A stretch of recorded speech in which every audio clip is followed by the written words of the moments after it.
And I realized it was the collateral beauty.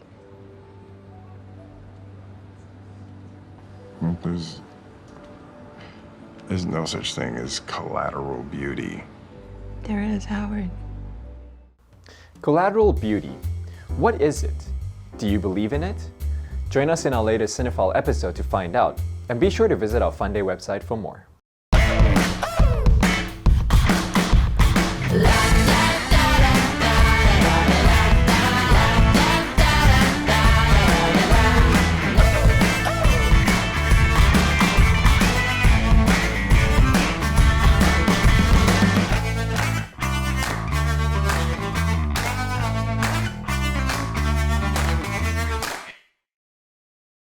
What's up, movie fans? I'm Wade, your Cinephile host. Collateral Beauty is a 2016 fantasy drama film starring Will Smith in the lead role of a father who tragically loses his daughter and his journey to reconciliation. Though this movie has an ensemble of A-list actors, it was panned by critics. Still, I believe that there is a very important message that we can all take away from it.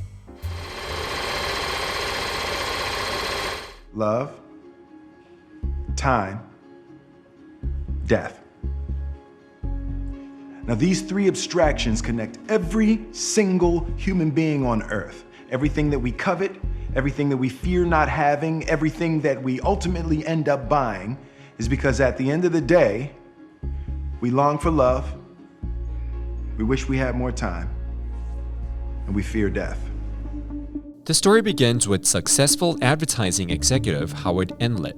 We see him at his peak, but fast forward 3 years, he becomes clinically depressed after his young daughter's tragic death. Howard loses his charisma and isolates himself.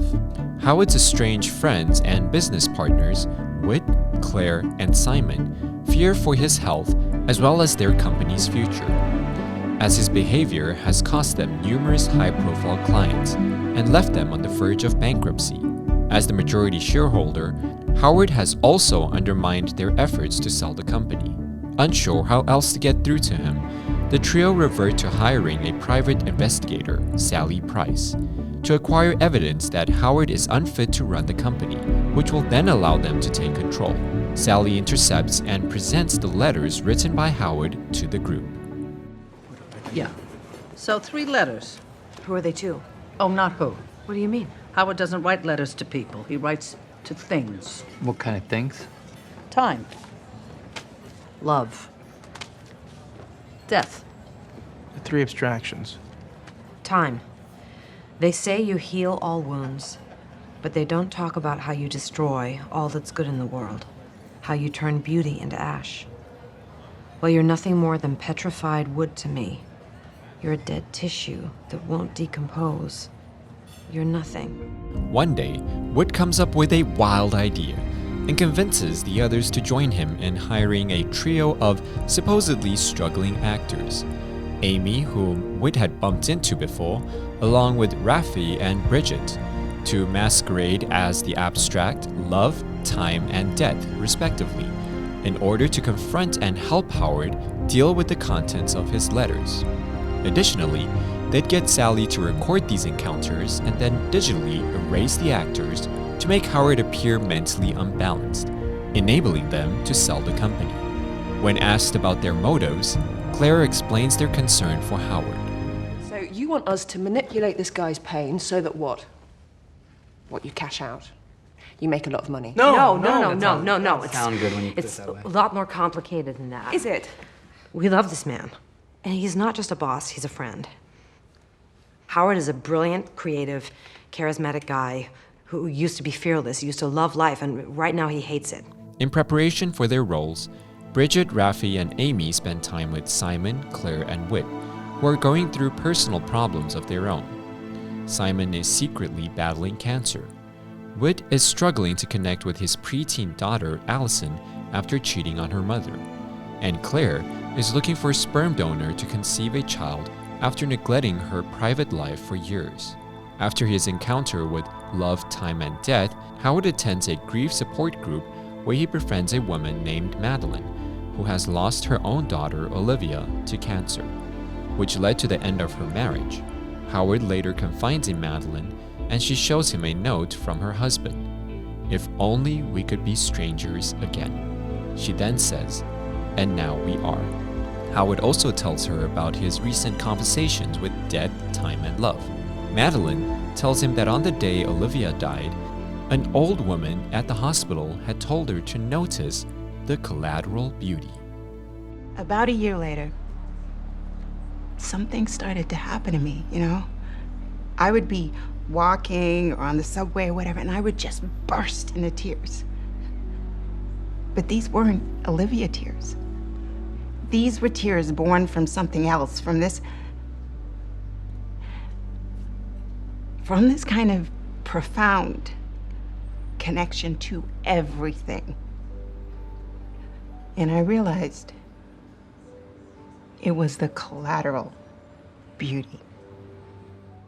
Howard is doubtful, but Madeline promises him the idea of collateral beauty is real and encourages him to talk to the abstractions. As the group is discussing the actor's performance and how they should go about their second meet, Amy storms out of the room because she feels guilty about manipulating Howard. Whit later goes to convince her to return and declares romantic interest in her. Amy agrees to continue helping them as long as Whit confronts his own feelings and chooses to make amends with his daughter. Simon similarly confides with Bridget about his condition and his fear of death. Bridget encourages him to share the burden with his family. Howard is once again confronted by time, but this time he lashes out. See, you just waste time. See, I give you a gift and you just waste it. I don't care about time. This is a prison sentence. I don't want your gift! Because you took hers. Soon after, Howard meets Death on the subway and later with Love on the street. He doesn't hold back with them either, externalizing the pain he's held inside since his daughter's death, particularly towards Love. But Love tells him she's in all of it, the joy, the pain, the good and the bad, and that he owes it to his daughter's existence to Love, and that he cannot live without it.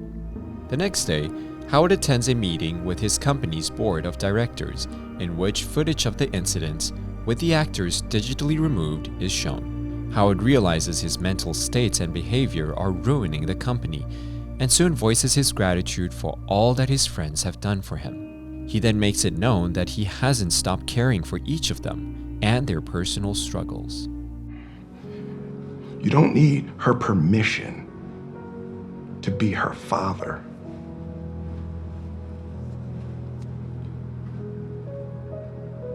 Allison's the best thing you got happening in this world, and tomorrow's not promised.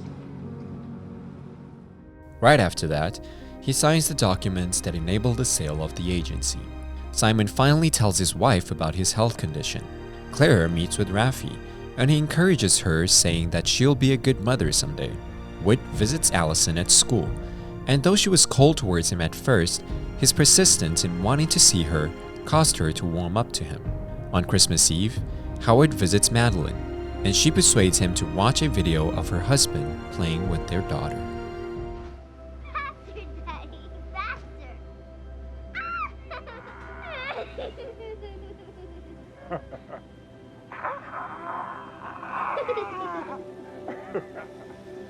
Howard, I feel like a bird. say her name.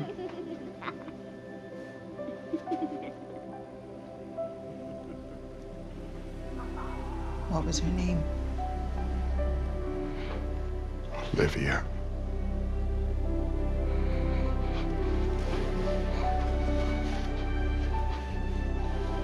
Her name was Olivia. It is revealed that Howard is her husband, and Olivia was their daughter. Howard breaks down and is finally able to acknowledge their daughter's name and cause of death as he and Madeline share an embrace in reconciliation. And later, Bridget is revealed to be the woman who had told Madeline about the concept of collateral beauty.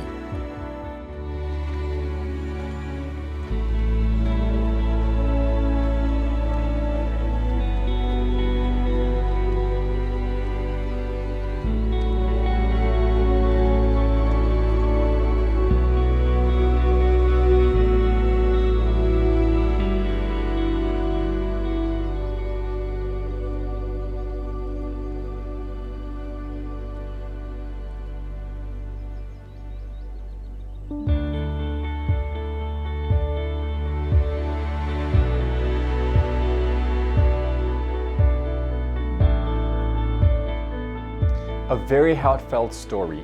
The abstract love, time, and death are things every single one of us will face in this life.